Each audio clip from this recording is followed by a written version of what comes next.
Bismillahirrahmanirrahim. Assalamualaikum warahmatullahi wabarakatuh. Alhamdulillahi rabbil alamin. Wassallallahu wasallama ala nabina Muhammadin wa ala alihi wa ashabihi wa man tabi'ahum bi ihsanin ila yaumiddin. Amma ba'd.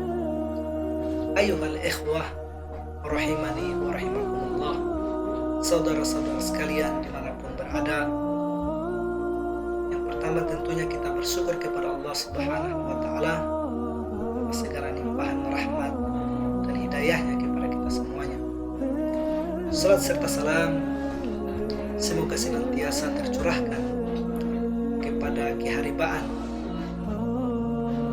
dan junjungan kita, suri teladan kita, Nabi Muhammad sallallahu alaihi wa ala alihi wasallam. Ayyuhal ikhwah rahimani wa rahimakumullah.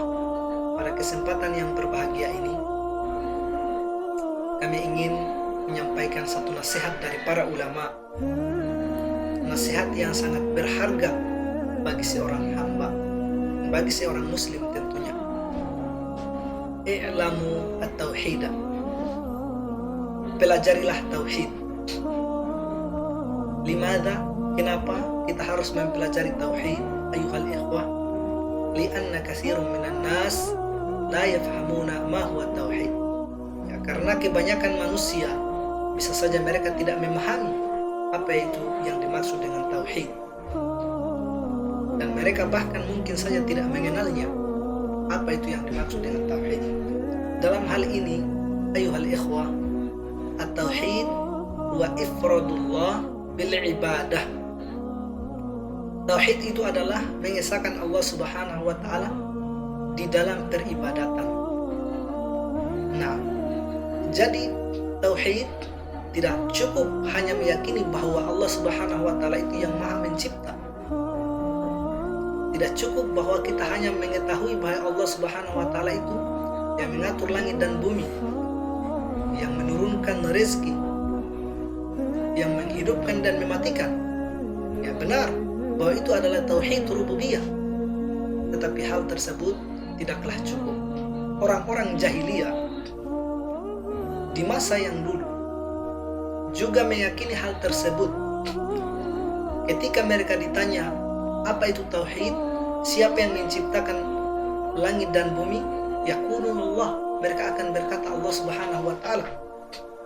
Tetapi bersamaan dengan hal tersebut, jamaah sekalian, ayyuhal ikhwah rahimani wa rahimakumullah, mereka beribadah kepada Allah Subhanahu wa Ta'ala, juga beribadah kepada selain Allah Subhanahu wa Ta'ala, sehingga mereka terjatuh di dalam kesyirikan.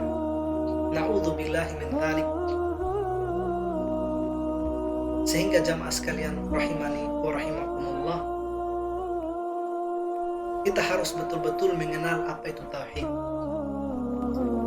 Orang-orang jahiliyah, Abu Jahal pun, ketika mereka ditanya siapa yang menciptakan Allah, yang menciptakan langit dan bumi, menciptakan alam semesta dan sebagainya, mereka akan berkata Allah Subhanahu wa Ta'ala. Tetapi bersamaan dengan hal tersebut, seperti apa yang sudah kami katakan tadi, mereka juga beribadah kepada selain Allah Subhanahu wa Ta'ala, sehingga mereka terjatuh dari kesyirikan dan mereka bisa kekal di dalam api neraka, kecuali illa man taba ilallah, siapa yang bertaubat kepada Allah Subhanahu wa Ta'ala qoblal maut, sebelum kematian menjemputnya. Jamaah sekalian, ayyuhal ikhwah, saudara-saudara dimanapun anda berada, rahimani wa rahimakumullah, semoga Allah Subhanahu wa Ta'ala merahmati saya dan kalian semuanya. Pada kesempatan yang berbahagia ini, dua hal yang penting yang perlu kita pahami tentang tauhid. Yang pertama, apa itu tauhid? Yang kedua adalah urgensi dari tauhid itu sendiri. At-tauhidu huwa an tukhlisa lillah af'alak wa taj'alaha lillahi azza wa jalla. Tauhid itu adalah engkau mengikhlaskan seluruh amalanmu, seluruh perbuatanmu hanya untuk Allah Subhanahu wa Ta'ala, dan menjadikan seluruh bentuk peribadatan hanya untuk Allah Subhanahu wa taala. Wa a'la wa ahla wa ajla ma 'indal muslimin tauhid rabbul alamin. Suatu perkara yang paling penting, yang paling pokok bagi seorang muslim, bagi seorang hamba adalah tauhid rabbul alamin. Wa a'la maftaradallah, dan suatu perkara yang wajib atau kewajiban yang paling wajib bagi seorang hamba adalah tauhid rabbul alamin, adalah tauhid. Wa tauhidu miftahul khair, dan tauhid ini jamaah sekalian adalah kunci dari kebaikan. Wa man talaba khaira, barang siapa yang menginginkan suatu kebaikan bi ghairi miftah, tanpa dengan kunci ini, kunci tauhid, la yuftahlah, la yuftahu illa limuwahid, tidak akan dibukakan kecuali siapa yang bertauhid kepada Allah Subhanahu wa taala. Tauhidu sabiqul a'mal wa syartu qubuliha. Tauhid ini adalah syarat diterimanya sebuah amalan seorang hamba. Sebesar apapun amalan kita, jika seorang itu dia tidak bertauhid, maka sia-sia amalan tersebut. Sebesar apapun sumbangan yang kita berikan kepada orang lain, sedekah yang kita berikan, ibadah apapun yang kita kerjakan, tanpa tauhid semuanya akan sia-sia. Jamaah sekalian rahimani wa rahimakumullah, wala amna hakiki, dan tidak ada keamanan yang hakiki di dunia ini lil insan, bagi seorang hamba, illa bitauhid, kecuali dengan tauhid ini. Qala ta'ala, alladzina amanu wa lam yalbisu imanahum bizulmin ulaika lahumul aman wa hum muhtadun. Yaitu orang-orang yang beriman dan tidak mencampur adukan keimanan mereka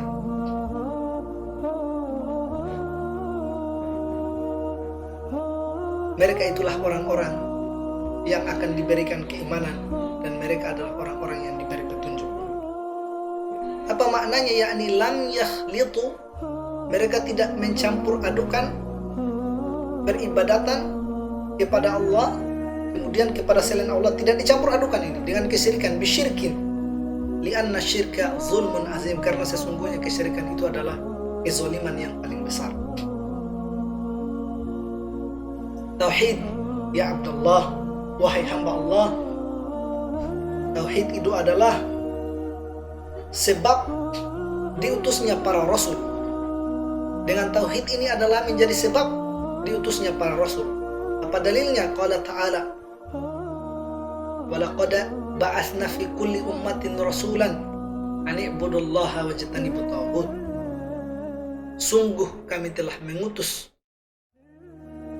seorang rasul kepada setiap umat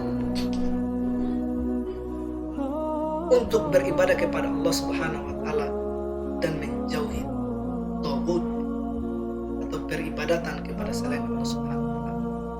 Wa man 'allaqa qalbahu billah, barang siapa yang hatinya selalu dia gantungkan kepada Allah Subhanahu wa taala, itma'an, maka dia pasti akan merasa penuh dengan ketenangan. Wa asa sa'idan mubarakan, dan dia akan hidup dalam keadaan yang berbahagia dan penuh dengan keberkahan. Dan barang siapa yang menggantungkan hatinya kepada selain Allah Subhanahu wa taala, wa asa fi dhillah, maka ia akan hidup di dalam kebinasaan. Ayuhal ikhwah rahimani wa rahimakumullah, saudara-saudara sekalian dimanapun Anda berada, semoga Allah Subhanahu wa taala merahmati saya dan kalian semuanya. Yang berikutnya adalah, yang perlu kami sampaikan adalah urgensi dari tauhid ini. Datang dalam sebuah hadis bahwasanya ada seorang ada seorang yang dibangkitkan di hari kiamat, yub'atsu yaumal qiyamah ma'ahu tis'una sijillan.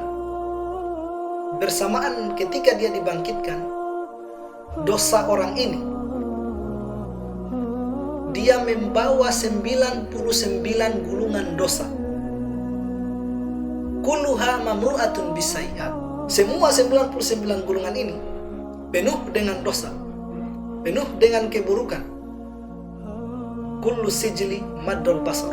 Dan setiap satu gulungan saja besarnya seluas mata memandang. Kita bisa bayangkan betapa besarnya dosa seorang ini yang ketika ia dibangkitkan di hari kiamat, dia membawa 99 gulungan dosa dan satu gulungan sejauh mata memandang. Semuanya penuh dengan dosa. Fayaqulu lahu, fayuqalu lahu, dan dikatakan kepadanya, hallaka min hasanatin, apakah engkau memiliki satu kebaikan saja? Fayaqulu, maka orang ini berkata, la ya Rabbi, wa'adhamu hadhihi dhunub. Wahai Tuhanku, sungguh dosa ini sudah sangat besar, sudah sangat banyak. Fayuqalu lahu, maka Allah Subhanahu wa taala berkata kepadanya, bala laka hasanatun wahida, engkau memiliki satu kebaikan. Tsumma yu'ta bitaqah maktuban fiha la ilaha illallah. Kemudian didatangkan kepadanya satu catatan, di mana catatan tersebut tertulis la ilaha illallah, yaitu tauhid. Dan kemudian ditimbang satu catatan kebaikan ini dengan 99 dosa yang ia miliki, 99 gulungan dosa. Setelah ditimbang, jamaah sekalian, ternyata la ilaha illallah lebih berat dibanding 99 dosa yang ia miliki. Karena mengapa? Karena ia memiliki tauhid. Dan inilah keutamaan yang paling besar bagi seorang hamba yang memiliki tauhid. Seberapapun besar dosa yang kita miliki, ketika kita datang kepada Allah Subhanahu wa taala dengan membawa dosa yang banyak, Allah Subhanahu wa taala juga akan mengampuni kita dengan ampunannya selama kita memiliki tauhid, yaitu mengesahkan Allah Subhanahu wa taala semata di dalam hal beribadah. Jamaah sekalian, dan ini adalah suatu perkara yang agung, satu keutamaan yang agung. Tentunya masih banyak keutamaan tauhid yang lainnya, tetapi kami sebutkan hadis ini untuk menggambarkan satu keutamaan tauhid yang penting dan yang paling pokok bagi seorang hamba Allah Subhanahu wa taala. Oleh karena itu jamaah sekalian, jagalah hati kalian untuk senantiasa bergantung hanya kepada Allah Subhanahu wa taala. Seluruh ibadah yang kita lakukan untuk selalu kita gantungkan kepada Allah Subhanahu wa taala saja. Seluruh ibadah apapun yang kita lakukan, kebaikan sekecil apapun, sebesar apapun, kita harus hanya ikhlaskan kepada Allah Subhanahu wa taala. Dan itu yang disebut dengan tauhid Rabbul Alamin. Barakallahu li wa lakum fil Qur'anil azim. Nafa'ani wa iyyakum ma fihi min ayati wa dzikril hakim. Aqulu qouli hadza wa astaghfiruhu innahu huwal ghafurur rahim. Demikian apa yang dapat kami sampaikan. Semoga bermanfaat untuk kita semuanya, dan semoga kita semuanya menjadi orang-orang yang bertauhid sampai akhir hayat kita. Dan semoga Allah Subhanahu wa taala mengumpulkan kita dalam surganya bersama orang-orang yang beriman. Assalamualaikum warahmatullahi wabarakatuh.